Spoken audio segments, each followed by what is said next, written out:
Y después, bueno, viendo ya el texto, bueno, esta es la opción que habían elegido, les había mandado varias opciones y casi por unanimidad salió este tema, que es, al principio, son los primeros dos artículos de todo el Tratado de la Gracia. Sí me pareció bonito, digamos, traer al inicio de esta lectura guiada o comentada. el- hay muchos autores que comentan todo el Tratado de la Gracia, no solo Cayetano, sino, por ejemplo, el padre Ramírez, Garrigou Lagrange, Juan de Santo Tomás. Bueno, hay muchos comentarios sobre este tema porque es muy importante, pero me quedo simplemente con algo que dice Garrigou Lagrange al principio de de todo su comentario, que dice: todo este tratado, el Tratado de la Gracia, es un comentario a las palabras del Señor en Juan 4:10. Si conocieras el don de Dios. Entonces, todo el Tratado de la Gracia, dice Gargula Lagrange, es como una glosa a si conocieras el don de Dios. Y de las palabras del Señor que se conservan en Juan. Comúnmente se dice que el apóstol de la gracia fue San Pablo, quien nos manifestó las profundidades de Dios, la predestinación y la gracia. Y los dos grandes autores de la gracia son Agustín, que reivindicó la gracia divina contra los pelagianos, y Santo Tomás, acerca de quien canta la liturgia. Sea alabado Cristo, el Rey de la Gloria, quien a través de Tomás, la luz de la Iglesia, colma al mundo con la doctrina de la gracia. Bueno, y termina. La escuela tomista siempre defendió la sobrenaturalidad esencial de la gracia y su eficacia desde el interior. Bueno, me pareció bien como marco tener eh, como ese preámbulo, ¿no? de Garrigou Lagrange. Entonces, yendo al texto, lo primero que puse es el prólogo a todo el Tratado de la Gracia, en la cuestión 109, que dice lo siguiente. Antes de eso, bueno, como esto no es una charla, sino una lectura meditada, ¿no? Pausada acerca del texto, cada vez que quieran preguntar, comentar o lo que sea, avísenme, para mí mucho mejor. Si desde ustedes pueden ir trabajando el texto y lo vamos viendo entre todos.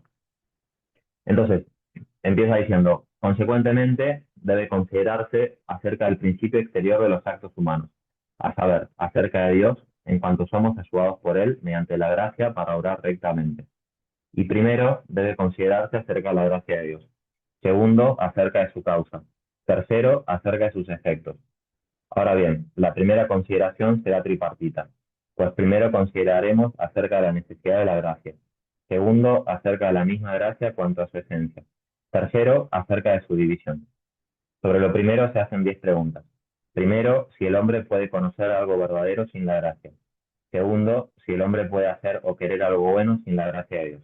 Bueno, y después sigue con los otros títulos de los 7 artículos que quedan, ¿no? Perdón, de los otros 8.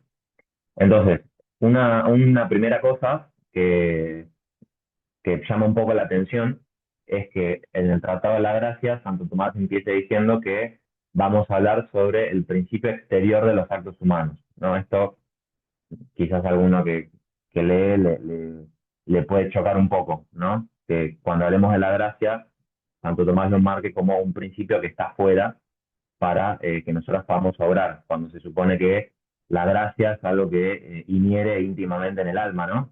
No sé si cuando lo leyeron les llamó la atención, pero bueno, una primera duda que traen los comentadores es esta. ¿En qué sentido la gracia es exterior? Hasta se podría como criticar esto, ¿no? Una visión demasiado como extrínseca de la gracia. Cuando repito, la gracia se supone que opera interiormente, ¿no? Bueno, se proponen diferentes soluciones a esto, no hay ningún problema. Eh, pero sí para que estemos más situados, en toda la segunda parte de la suma, que es donde se encuentra este tratado, Santo Tomás empieza hablando acerca de el fin último de la vida humana, tomado en general, y después más en especial la felicidad o bienaventuranza, ¿no? Sobre lo primero que hay que hablar en moral es respecto del fin, porque todo lo que nosotros hacemos es moral en cuanto o nos acerca hacia el fin o nos aleja de él. Entonces, las primeras 5 cuestiones son sobre el fin último del hombre, que es ser feliz, ¿no? Conocer a Dios en la vida eterna. Ahora, después de la bienaventuranza, Santo Tomás habla de los actos humanos, que son aquello por lo cual nosotros accedemos al fin, nosotros nos acercamos al fin, no a través de pasos corporales, sino a través de actos internos, por los cuales nos unimos ya en esta vida a Dios y ya empezamos a ser felices, ¿no? Aunque el acto humano que propiamente nos haga felices va a ser la intelección de la esencia divina, que eso es en la bienaventuranza futura. Pero bueno, ya desde ahora nuestras acciones, incluso las acciones externas, pueden hacer que nosotros nos conduzcamos hacia la felicidad. Y después de los actos humanos, Santo Tomás considera, además de las pasiones y otros temas, los principios de los actos humanos. Es decir, nosotros tenemos capacidades de operación, es decir, potencias por medio de las cuales nosotros podemos ejercer esos actos.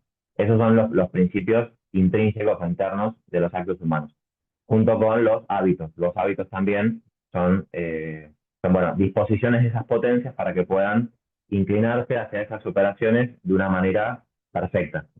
Si se trata de las virtudes. Si son los vicios, son hábitos que modifican las potencias en contra de su naturaleza, ¿no?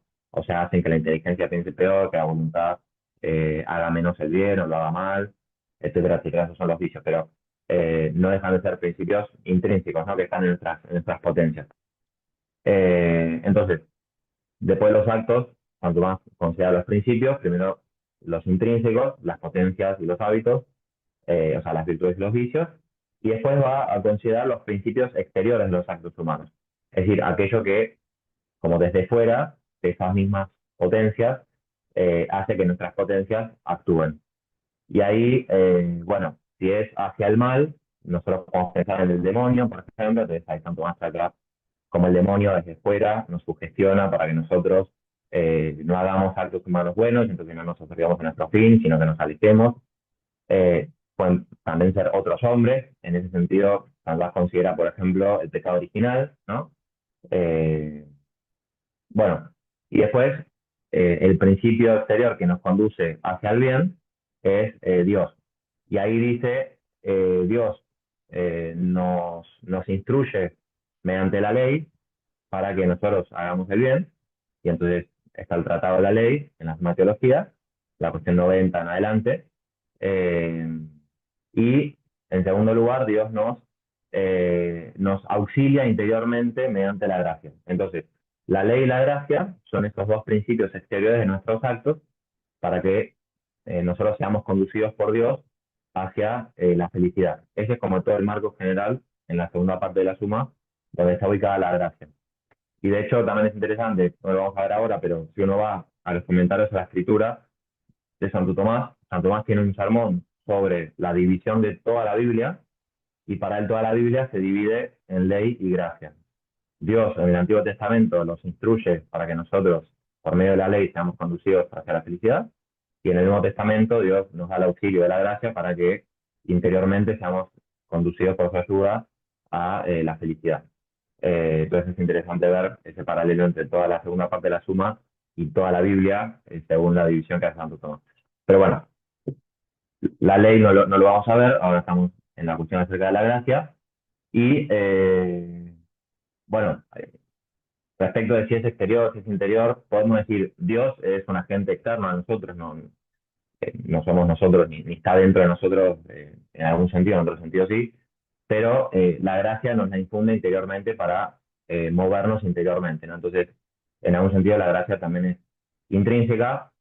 eh, Otros autores, por ejemplo, Báñez dice que se puede decir que la gracia es exterior en el sentido de que está por fuera de la naturaleza, en el sentido de que es sobrenatural, aunque esté adentro, digamos, es decir, no es una exterioridad física, sino, aunque esté adentro, no es exigida por algo intrínseco a la naturaleza. Bueno, dejamos este problema de lado. Entonces, eh, si hasta acá todo bien, arrancamos directamente con el artículo primero. En el artículo primero aparece el tema de eh, básicamente si es necesaria la gracia para conocer la verdad, ¿no? O sea, si el hombre puede conocer algo verdadero sin la gracia, o si al contrario necesita la gracia para poder conocer la verdad. Y en el artículo segundo es más en el plano afectivo o de la tendencia hacia el bien respecto de la voluntad. Si el hombre necesita la gracia para hacer o querer interiormente el bien moral. Son entonces una primera cuestión en relación a la verdad y la inteligencia y una segunda cuestión sobre la voluntad y el bien. Y como vamos a ver, si uno ya lo lee un poco por arriba, son dos cuestiones que son asimétricas, ¿no? La respuesta de San Tomás es de alguna manera inversa para ambas. Así, spoileando un poco, digamos, nosotros sí podemos conocer la verdad. O sea, en el artículo primero es como que dice que sí, y no hace ninguna distinción de si el hombre está, si es antes del pecado, si es después del pecado, si es la naturaleza corrupta, si es naturaleza íntegra. Es como que no hace ninguna distinción de lo que se llaman los estados de la naturaleza humana, que es un tema así como escolástico. Y en cambio, el segundo artículo es más complejo. Hace más distinciones, no responde tan absolutamente. Esto ya nos dice que el pecado original, que está un poco detrás de todo lo que se está diciendo acá, porque el tema de la necesidad de la gracia está conectado con el pecado original, nos está diciendo que el pecado original afectó de una manera asimétrica a la parte intelectiva, o sea, de la inteligencia, y a la parte intelectiva por participación, que es la voluntad y los afectos en general. O sea, no sufrimos de la misma manera las consecuencias del pecado en nuestra inteligencia, por la vía de la ignorancia, que en nuestros apetitos, por las heridas afectivas de la debilidad, ¿no? La concupiscencia, etc. Esto, si ustedes van creo que es al final, final, final, sí, si ustedes van a la página 5 al final, no sé si lo tienen ahí, la respuesta a la tercera objeción, a lo último que tienen en el texto, dice un poco esto.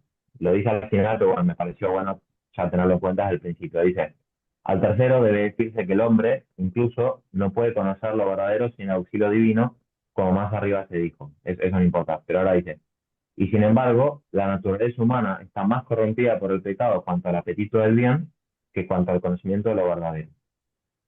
Entonces, no es idéntica el grado, digamos, de la repercusión negativa que tuvo el pecado en el conocimiento de lo verdadero y en el apetito del bien. Cuando Santo Tomás explica el pecado original, dice que está sobre todo en la voluntad. Es decir, que afectó sobre todo a la voluntad, más que a la inteligencia. Bueno, yendo entonces al artículo primero. Entonces vamos al artículo primero. Repito que cuando quieran preguntar algo, pregunten, si no yo sigo. Entonces, al primero así se procede. Parece que el hombre, sin la gracia, no puede conocer nada verdadero. Salteamos las objeciones para no confundirnos y las leemos directamente al final y pasamos a el set contra, donde dice, pero en contra está lo que dice Agustín. Y aprovecho entonces, mientras lo buscan, si ustedes ven un poco por arriba los dos artículos, van a ver que la doctrina de Santo Tomás sobre la necesidad de la gracia se sustenta sobre todo en San Pablo y San Agustín, ¿no? Santo Tomás en todos los temas fundamentales, tanto filosóficos como teológicos, sobre todo teológicos, pero en filosofía también, sigue muchísimo a San Agustín, ¿no? En los temas principales de la teología, además de otros padres, es principalmente a San Agustín. Eso se ve en tratados de la Trinidad, se ve en la Cristología y se ve especialmente en este tema en el que, como ya regularon al principio, San Agustín reivindicó la gracia divina contra los pelagianos, ¿no? Entonces, San Agustín tiene todos unos escritos antipelagianos, por la polémica contra Pelagio. Recuerden que Pelagio decía que el hombre podía básicamente salvarse sin la gracia, es decir, a partir de su libertad. El hombre, por su propia fuerza natural que Dios le dio, libremente podía hacer acciones que los condujeran a la vida eterna, ¿no? Entonces, Pelagio tenía una visión demasiado optimista, por decirlo de alguna manera, de la naturaleza humana, tenía como poca conciencia del pecado y en el fondo la gracia se volvía innecesaria o en todo caso ayudaba pero no era fundamental, ¿no? Tiene argumentos para eso que no los vamos a ver, pero San Agustín arremete en contra de Pelagio, que era un monje. San Agustín también fue monje, después fue obispo y entonces en Agustín hay textos donde se ve muy fuerte la conciencia de la corrupción que tiene la naturaleza humana por el pecado y la absoluta necesidad que tiene el hombre de que Dios lo sane y lo eleve por la gracia al plano sobrenatural para que el hombre pueda salvarse. De hecho, leyendo estos textos de San Agustín es que un monje agustino, siglos después, como es Lutero, justamente dice lo que dice, ¿no? Entonces, este primer artículo, vieron que dice, bueno, parece que el hombre sin la gracia no puede conocer nada verdadero, eso es lo que dice Lutero. Lutero vieron que a la razón la llama la prostituta del demonio, ¿no? Eh, entonces Lutero tiene una visión demasiado negativa de la naturaleza humana y sobre todo de la inteligencia. Entonces para Lutero la inteligencia no puede alcanzar la esencia de las cosas, porque aparte Lutero es nominalista, entonces en las cosas no hay esencia, sino que son meros individuos singulares. Y Lutero se carga toda la metafísica, toda la teología filosófica, entonces solo la fe, ¿no? Quizá la inteligencia puede conocer algo más en orden a lo práctico o algo más accesorio, pero en lo esencial y en el concepto de la verdad, necesitamos sí o sí que Dios nos dé la fe.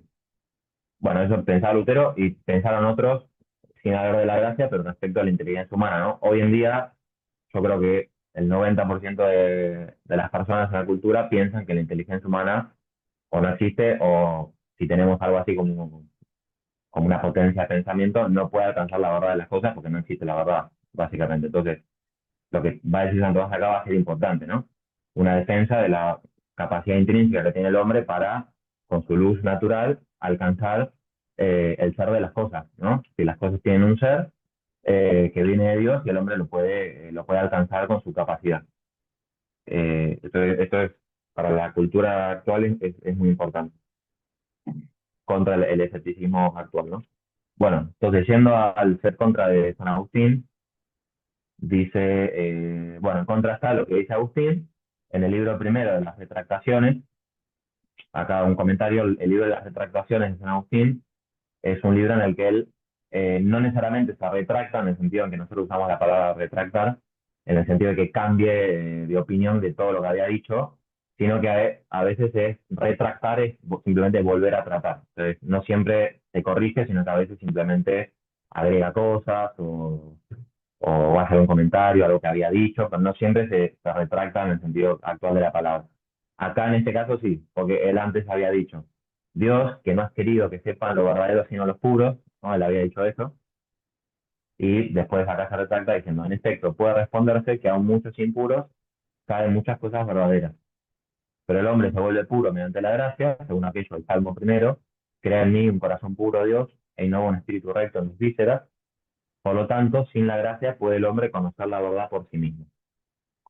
Bueno, esta es el argumento de autoridad, ¿no? San Agustín, y ahora viene la respuesta. Eh,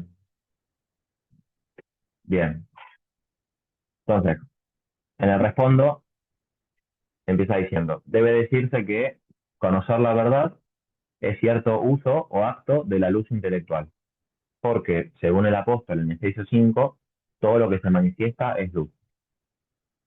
Bien, entonces, acá eh, podemos hacer una analogía con la luz sensible. Cuando nosotros conocemos algún objeto sensible, necesitamos que haya luz para que se manifieste ese objeto y nosotros lo podamos ver, ¿no? Entonces, si estamos en un cuarto apagado, entonces no vemos las mesas, las sillas, las cosas que hay ahí.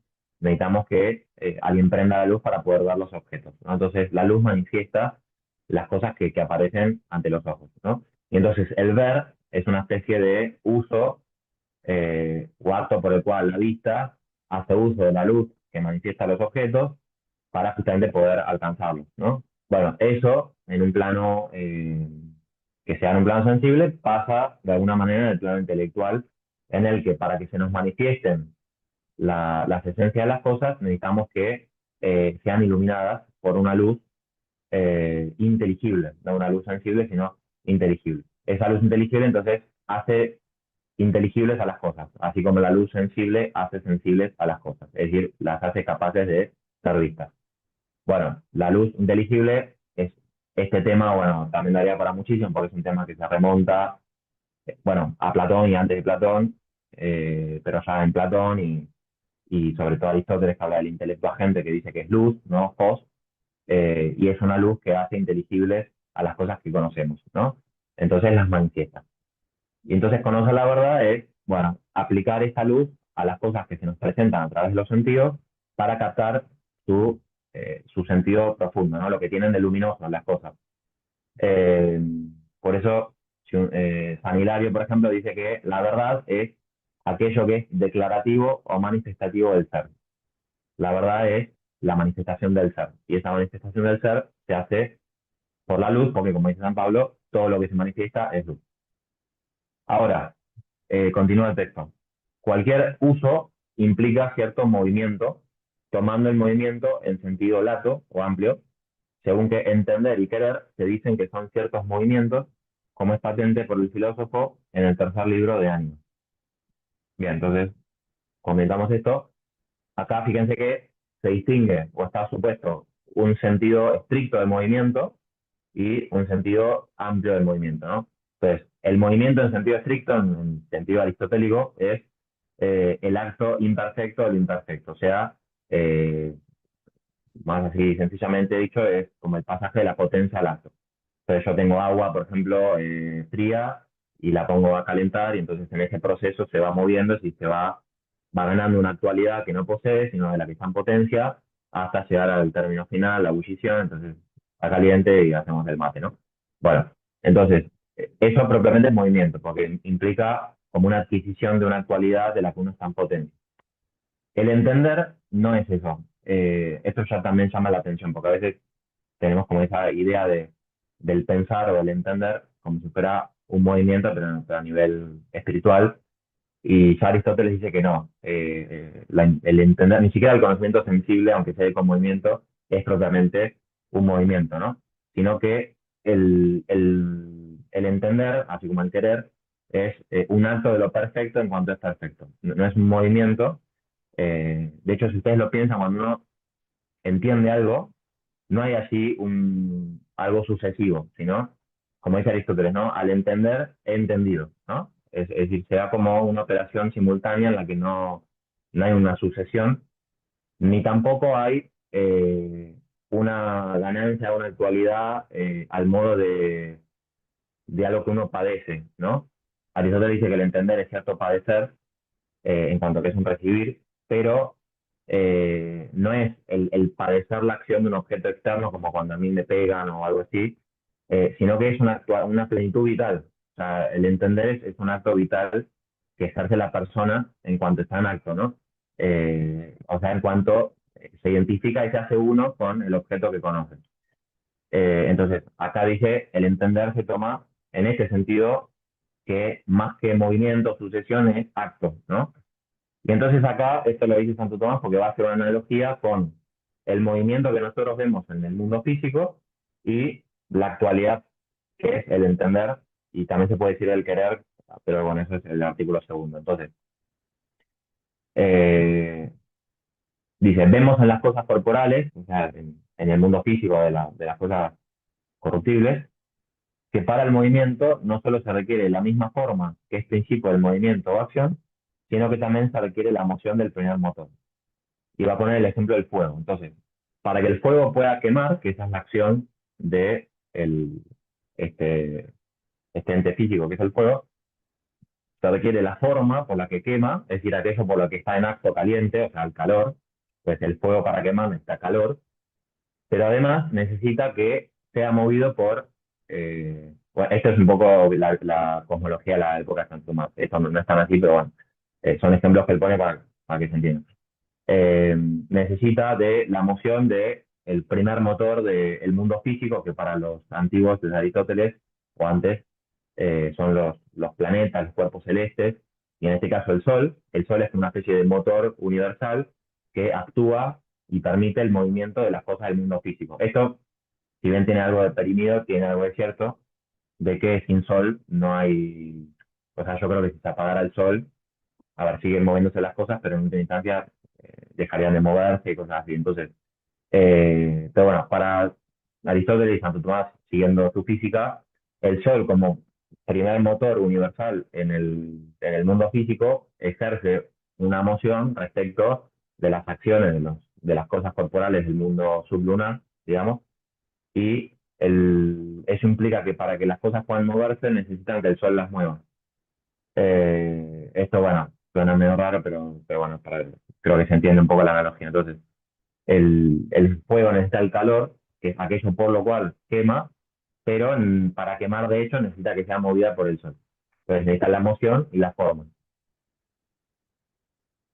De hecho, si el fuego tuviera el calor, pero no fuera movido por el sol, no quemaría. Eso tampoco nos cuesta imaginarlo, que un fuego que tenga calor y sin embargo no nos pueda quemar porque no lo está moviendo el cuerpo celeste, ¿no? Bueno, eso en el mundo físico.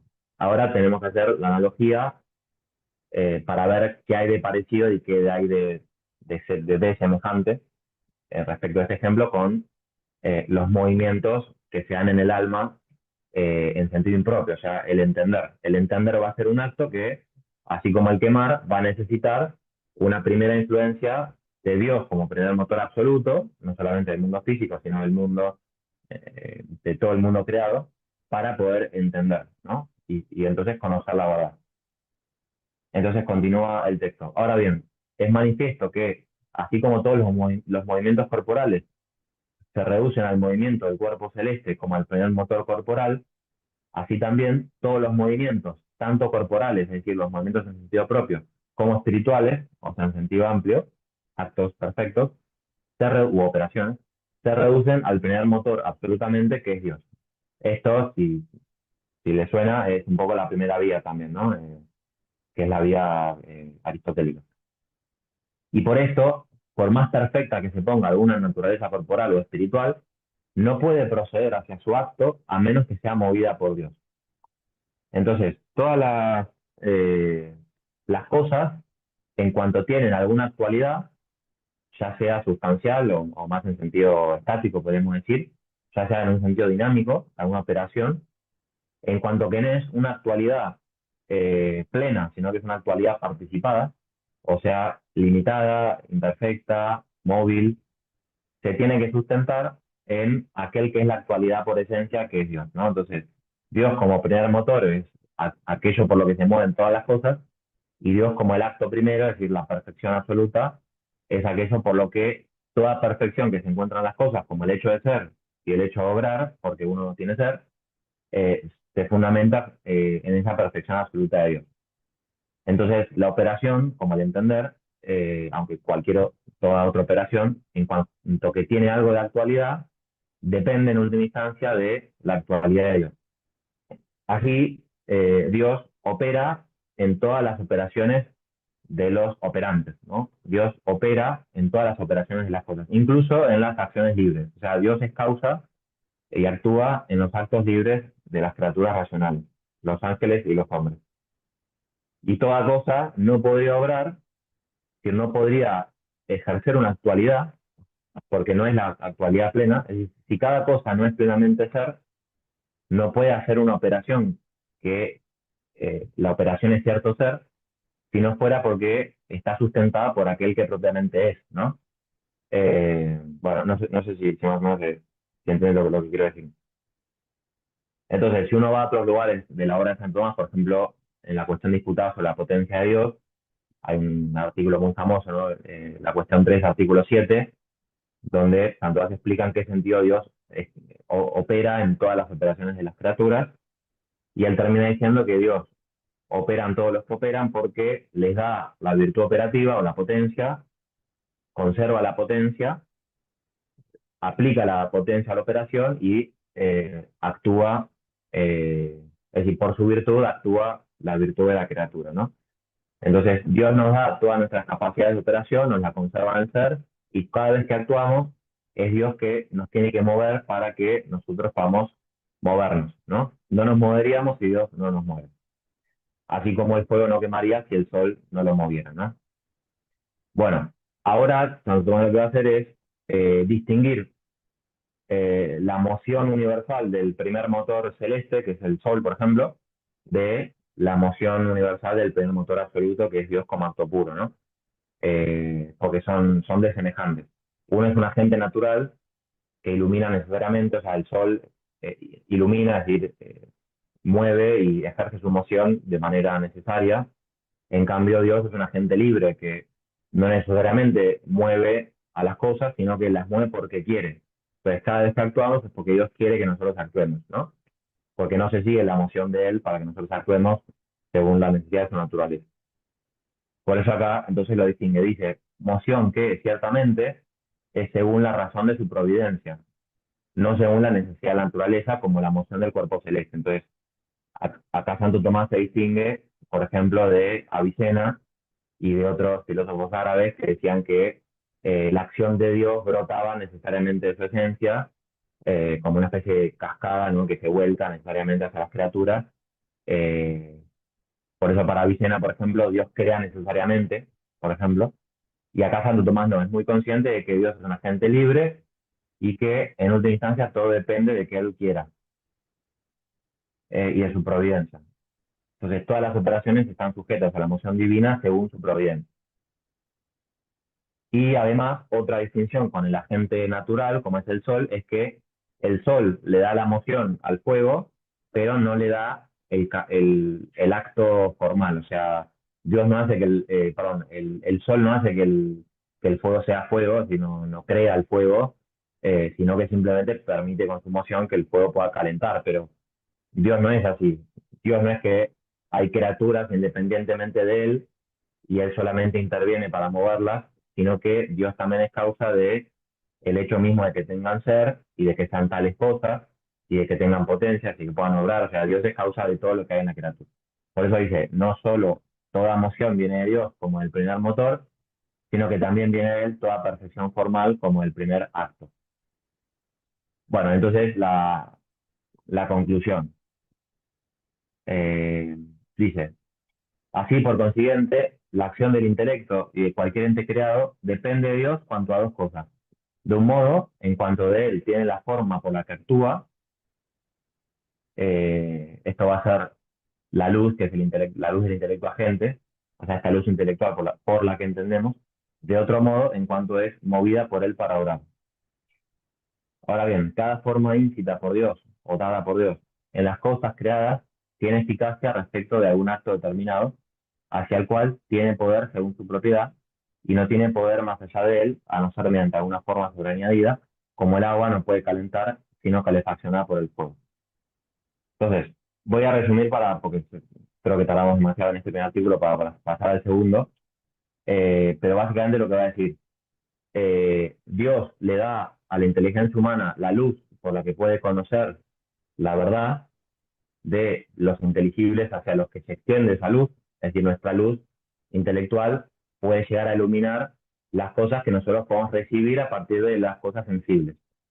Es decir, todo nuestro conocimiento parte, como de su principio, de las cosas sensibles. Y entonces lo que nosotros recibimos por la experiencia sensible y formamos imágenes a partir de esa experiencia, nuestra luz se extiende a esos objetos y puede, iluminándolos, abstraer, digamos, lo que tienen de esencial y así entender la verdad acerca de las cosas eh, físicas y aquellas que no son físicas, pero llegamos desde lo físico, ¿no? Porque acá hay un adagio que no está en Santo Tomás y es falso, es empirista, pero a veces repetimos como si fuera realista, que es que todo el conocimiento pasa por los sentidos o algo así.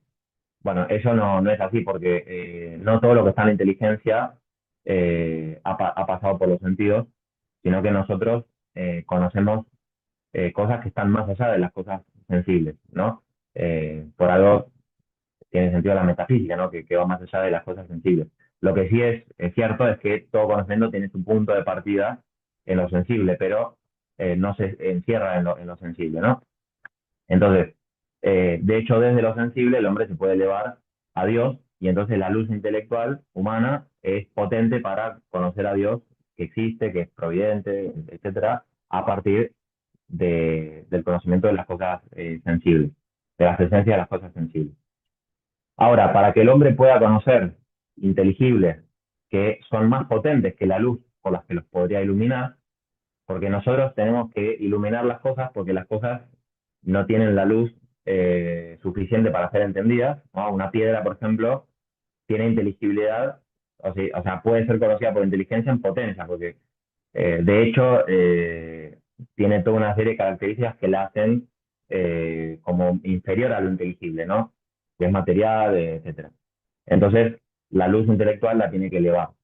Pero hay ciertas verdades que están, digamos, que tienen demasiada más luz que nuestra luz, por decirlo de alguna manera. Entonces ahí no hay que iluminarlas, abstraerlas. Acá también hay un error de que parece como que todo nuestro conocimiento es abstractivo. Y no todas las cosas las conocemos por abstracción, porque hay cosas que ya están abstraídas, no necesitan ser abstraídas. Entonces necesitamos más bien unirnos a esas cosas más que elevarlas nosotros por medio de la luz.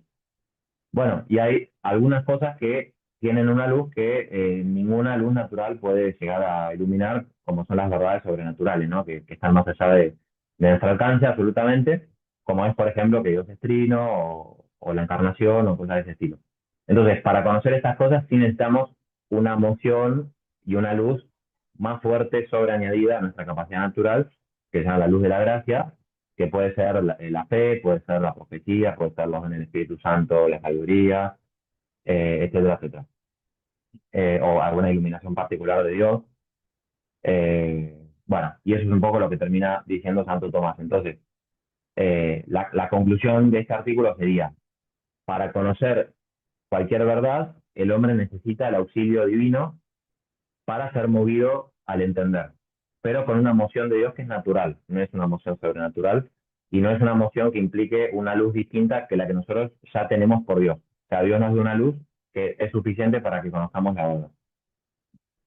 Ahora, para que nosotros conozcamos la verdad de las cosas que exceden a nuestra capacidad natural, es insuficiente nuestra luz natural, necesitamos que Dios nos mueva a través de una iluminación sobreañadida, como podría ser el don de la fe, la profecía, etcétera. Y esto no quita, por último, como aclara Santo Tomás al final, que incluso para las cosas en las que nuestra luz natural es suficiente, si tiene suficiente potencia para alcanzar, como por ejemplo que Dios existe o que el alma es inmortal, aún en esas cosas Dios a veces hace que las conozcamos por una luz sobrenatural. Y este es el hecho de la revelación en la que Dios de hecho le ha revelado al hombre que existe y otras verdades que el hombre sí podría alcanzar por su luz, pero Dios las revela igualmente, es decir, hace que las conozcamos por una luz sobreañadida, porque si no las hubieran conocido pocos hombres, después de mucho tiempo, con mezcla de errores, o sea, solo la luz intelectual de un Aristóteles, un Platón, hubiera llegado a esas verdades, ¿no? Bueno, las objeciones las voy a saltear, eh, porque ya me comí mucho tiempo para este artículo primero, y de hecho el más importante era el artículo segundo, pero bueno, creo que este tenía más cosas para explicar porque tenía más contenido de la física aristotélica o cosas así. Eh, pero bueno, si no hay algún comentario o algo, tenemos hasta y media, ¿vale? ¿No?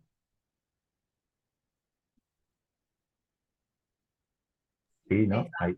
Sí, tenemos, sí, todavía tenés. Acá Silvano tiene una pregunta, comentario por dentro. No está de acuerdo con lo que dijiste, básicamente. Claro. No entendió nada. ¿Me escuchás ahí? Sí, Eh, en este punto es que hay alguna diferencia entre San Agustín y Santo Tomás en cuanto a la iluminación para el conocimiento de verdades naturales. sí, bueno, acá hay como una polémica. Por ejemplo, Gilson dice que Santo Tomás rechaza la iluminación. Entonces tiene un artículo famoso que dice que Santo Tomás criticó a San Agustín en este tema, la iluminación, y después hay otros autores que se encargan de, como decir que no, que acá Santo Tomás no, si bien modifican algo la postura de San Agustín, él la quiere asumir, aunque conectar con Aristóteles. Por ejemplo, el dominico Gardel, ¿no? Ambrose Gardel, defiende como el agustinismo de San Tomás en este sentido. Eso quizás como la polémica así contemporánea de este tema. Pero si vamos a Santo Tomás, lo cierto es que Santo Tomás hace una síntesis entre la iluminación de San Agustín y la doctrina del intelecto agente de Aristóteles. Entonces, lo que dice Santo Tomás es que para que nosotros podamos conocer, necesitamos que Dios nos ilumine, justamente porque nuestro entender es imperfecto, no es pleno, sino que necesita de esa emoción de un agente universal, etcétera. eh, pero que esa iluminación es lo que Aristóteles llama el intelecto agente, o sea que la iluminación de Dios es a través del intelecto agente. De hecho, si ustedes van a eh, en la respuesta a la segunda objeción de este artículo dice, la misma luz natural incita en el alma, que Aristóteles llama intelecto agente, sea iluminación de Dios, ¿no? O sea, Dios ilumina a través de la luz que Él nos da interiormente. Entonces esta es la genialidad de Santo Tomás, ¿no? Porque Agustín parecía como hacer depender demasiado la inteligencia humana de un principio exterior y de alguna manera mermar la potencia intrínseca de la inteligencia para conocer la verdad. Por En eso, cambio Aristóteles, más por eso que al físico, final de ese párrafo dice, y sí, para esto no se requiere otra iluminación, sino solo para aquellas cosas que exceden el conocimiento natural. Ahí estaría la claro, pequeña diferencia. sí, sí. Eh, pero sí, Santo Tomás asume casi enteramente la doctrina de la iluminación agustiniana, solo que la, la armoniza con la gnoseología de Aristóteles. Eh, por hacer eso, ese es un punto, bueno, que daría para toda una charla, ¿no? El tema de la iluminación en Santo Tomás. Bueno, es la tesis del cura, ¿no? Este tema. Claro. La pueden leer. Bueno, entonces voy directamente al artículo segundo, que quizás era el más interesante, porque nos interesan las cosas más prácticas, o sea, si un poco la pregunta traducida en criollo sería si se puede ser bueno sin ser cristiano, por ejemplo, ¿no? Es- se podría plantear así la pregunta. Eh, bueno, entonces, fíjense que el artículo primero decía, parecería, como se decía, parece que el hombre sin la gracia no puede conocer nada verdadero, pero en realidad sí puede, ¿no? Y en el artículo segundo es al revés, dice, parece que el hombre sí puede querer y hacer bien sin la gracia. Entonces nos va a terminar diciendo que el hombre no puede hacer y querer bien sin la gracia, ¿no? Bueno, ¿en qué sentido? No podemos hacer nada bueno sin la gracia, tan corrompida está la naturaleza humana. Bueno, es este tema. Pero bueno, en el set contra, Santo Tomás, como les dije, está San Pablo y San Agustín, ¿no? Dice el apóstol en Romanos 9, no es el que quiere el querer, ni el que corre el correr, sino Dios que tiene misericordia. Y dice Agustín en el libro de Correcciones Gratia que sin la gracia nada bueno absolutamente hacen los hombres, sea pensando, sea queriendo y amando, sea orando. Es fuerte, ¿no? La expresión, ¿no? Sin la gracia nada bueno absolutamente hacen los hombres. Bueno, ¿en qué sentido? Entonces, como tengo poco tiempo, no sé si voy a leer el texto, eh, me van a tener que disculpar, voy a resumir lo que dice Santo Tomás. Entonces, básicamente, acá sí Santo Tomás va a distinguir lo que llaman los estados de la naturaleza humana, los modos en los que se dio la naturaleza humana en la historia de la salvación, digamos. Acá los comentaristas distinguen más estados, Santo Tomás es más simple. El padre Fuego decía, cuando leo a Santo Tomás entiendo, cuando leo a los comentaristas me confundo, ¿no? Bueno, hay un poco de esto, porque muchas veces complican las cosas. Entonces, Santo dice, la naturaleza humana se puede considerar en dos estados. En estado de integridad, es decir, el del primer padre antes del pecado original, no Adán y Eva antes del pecado original, y en el estado de naturaleza corrupta, después del pecado original. Acá sí me parece importante que las traducciones modernas, por ejemplo la de Labat, la expresión naturaleza corrupta o corrompida la traducen por naturaleza caída, pero en Santo Tomás la expresión es esa, naturaleza corrupta. No hay que pensarlo en el sentido protestante, porque Santo Tomás dice que es toda la naturaleza la que está corrupta en su raíz, no es algo superficial de cómo está caída, que en ese tono, pero no totalmente, es decir, no de tal manera que no pueda ser sanada en esa raíz desde la gracia, ¿no? Pero si uno ve que la corrupción está en la esencia de la naturaleza humana, es decir, que es algo profundo y no es simplemente una caída que queda como más leve, uno ve que la sanación de la gracia es algo que toca lo más profundo de la naturaleza del hombre, porque si la naturaleza siempre se vea como caída, bueno, una pequeña ayudita para levantar, ya estamos bien. y entonces eso disminuye incluso el efecto de la gracia. La gracia eh, penetra hasta el fondo, la área profunda de la naturaleza. Bien, entonces, simplemente, uy, ¿Qué pasó? ¿Se escucha? Ahí tenés. Como la película de suspenso, justo en el momento más. Pensé que se me había ido. No, no, no. No, sí, Es no, la te escuchamos naturaleza bien. corrupta. Se me fue la imagen. Ahí volví. Bueno, eh, bueno, no comento más de eso de la naturaleza corrupta, pero bueno, entonces en esos, básicamente pre-pecado original, post-pecado original. Entonces, en ambos estados necesitamos ese auxilio natural o esa moción natural de Dios para poder hacer y querer cualquier bien, como del primer motor o el acto puro que actúa en toda operación de la criatura. Entonces, tanto Adán y Eva como nosotros, ya sea con o sin gracia, o sea, estando en pecado mortal o en gracia, necesitamos que Dios nos mueva para poder hacer cualquier cosa, incluso el bien. Eso en ambos estados. Ahora, en el estado de naturaleza íntegra, antes del pecado original, la capacidad operativa de Adán y Eva era suficiente para, sin un auxilio sobrenatural de Dios, poder hacer y querer todo el bien proporcionado y connatural a la naturaleza humana. O sea, las virtudes adquiridas. O sea, Adán y Eva, sin que Dios les dé la gracia sobrenatural, podían con sus propias fuerzas adquirir las virtudes. O sea, ser plenamente prudentes, justos, fuertes, templados, perseverantes, constantes, etcétera, sin la gracia, ¿no? Y podían entonces alcanzar por sus fuerzas una felicidad natural, como es una contemplación de Dios, tal cual es posible al hombre en esta vida, ¿no? Pero no, su capacidad operativa no era suficiente para que ellos puedan alcanzar el bien sobrenatural. O sea, por más que se esfuercen, no podían tener las virtudes infusas, ¿no? No solamente las cardinales, una prudencia infusa, una fortaleza infusa, sino sobre todo las teologales. O sea, no hubieran podido, no es que uno piensa mucho y reflexiona mucho acerca de Dios y de repente descubre que es trino, eso no sucede, sino que hasta que Dios, ni tampoco con un acto de caridad, por más amor natural que uno le tenga a Dios, no se puede producir un acto de caridad porque eso viene de que Dios te comunique su naturaleza y se quiere unir a vos, ¿no? Entonces, eso sí se requiere una gracia añadida a la fuerza natural. Eso en el caso de naturaleza íntegra. Entonces, Adán y Eva ante el pecado necesitaban la gracia solo para una cosa, para ser elevados al plano sobrenatural en el ejercicio de las virtudes infusas, de lo don del Espíritu Santo, y para llegar a la felicidad sobrenatural, que es ver a las personas divinas, ¿no?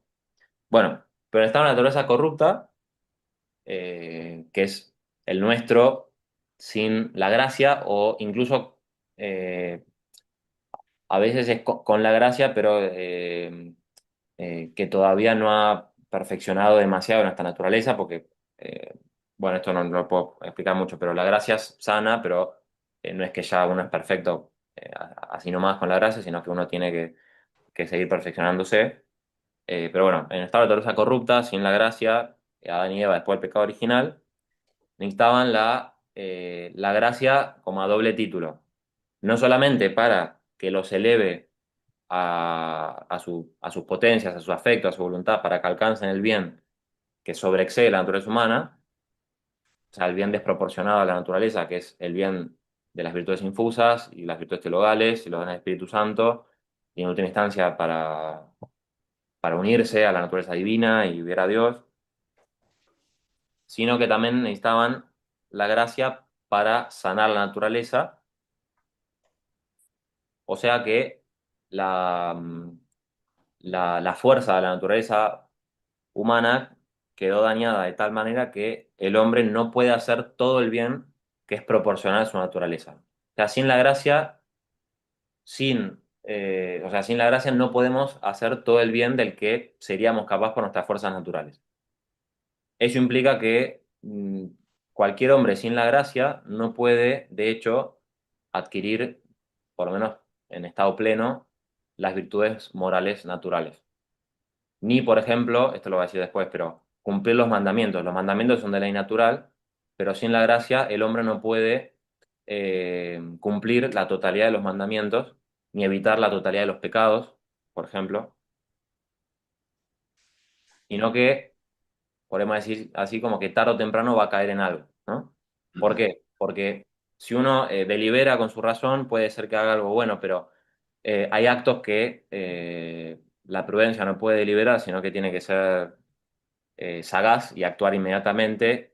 Y como ese acto nace espontáneamente de una naturaleza caída, el acto se puede desordenar, ¿no?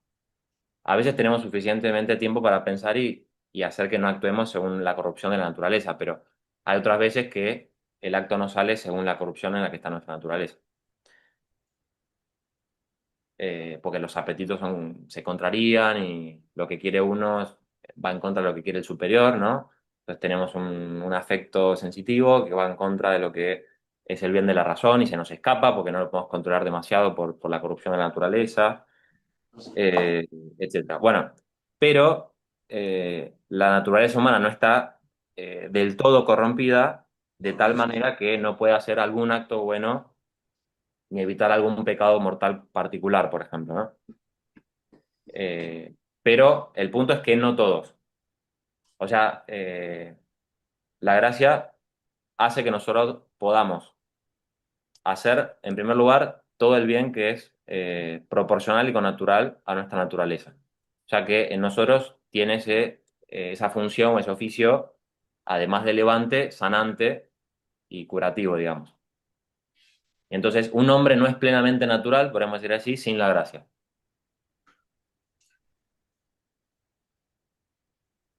Y de hecho, la situación hasta parece bastante más triste, porque los ejemplos que pone Santo Tomás de algunos actos moralmente buenos que sí podemos hacer son más bien del ámbito técnico, por ejemplo, dice edificar casas, plantar viñas, o sea, son todas acciones poéticas, técnicas que de hecho no perfeccionan al sujeto que las hace, sino a la obra producida, ¿no? Si cuando uno edifica un edificio, la perfección del acto está en el edificio, no en el que lo hace.